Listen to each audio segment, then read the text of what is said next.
Hello বন্ধুরা, সবাইকে স্বাগতম জানিয়ে শুরু করছি আর একটি আজকে নতুন ইজি ড্রয়িং।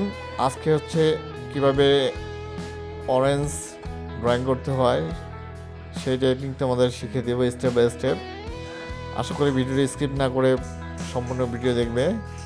দেখো আমি কিভাবে একটি রাউন্ড শেপ করে নিয়েছি। আমি সাধারণ একটি আর্ট পেপারে কাজটি করছি। প্রথমে জেল পেন দিয়ে ড্রয়িং করে নিলাম, এরপর ডিরেক্ট অরেঞ্জ কালার অ্যাপ্লাই করব। অরেঞ্জ কালার শুকানোর পরে আমি হালকা ডিটেলিং করব যেন ছবিটি রিয়েলিস্টিক দেখায়। তো আমার অরেঞ্জ কালার অ্যাপ্লাই প্রায় শেষ। এরপরে আমি পাতার কালারটি দিব, সেটি হচ্ছে গ্রিন, এবং যে পোশাকটা আছে যেটাকে আমরা বোটা বলি সেটাকেও আমি গ্রিন করে দিব, যেহেতু গাছ থেকে সদ্য পড়া।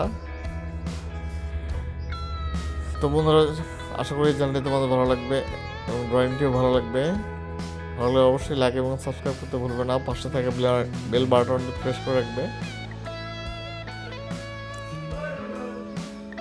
আমি এখন বোর্ড মার্কার দিয়ে আউটলাইনটা করে দিচ্ছি। তোমরা কী ধরনের ড্রয়িং পছন্দ করো অবশ্যই আমাকে কমেন্টে জানাবে, এবং আমার ড্রয়িং কেমন হলো সেটাও অবশ্যই কমেন্টে আমাকে জানাবে। তো আশা করি তোমাদের ভালো ড্রয়িং উপহার দেওয়ার চেষ্টা করব।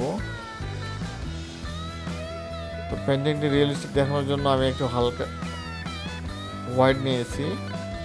এরপরে আমি অরেঞ্জটি ডার্ক করার জন্য রেড এবং অরেঞ্জ মিক্সচার করে ডান পাশে দিয়ে দিলাম, যেন অরেঞ্জটি রিয়েলিস্টিক দেখায়। তো বন্ধুরা, আজকে এই পর্যন্তই। আল্লাহ হাফেজ।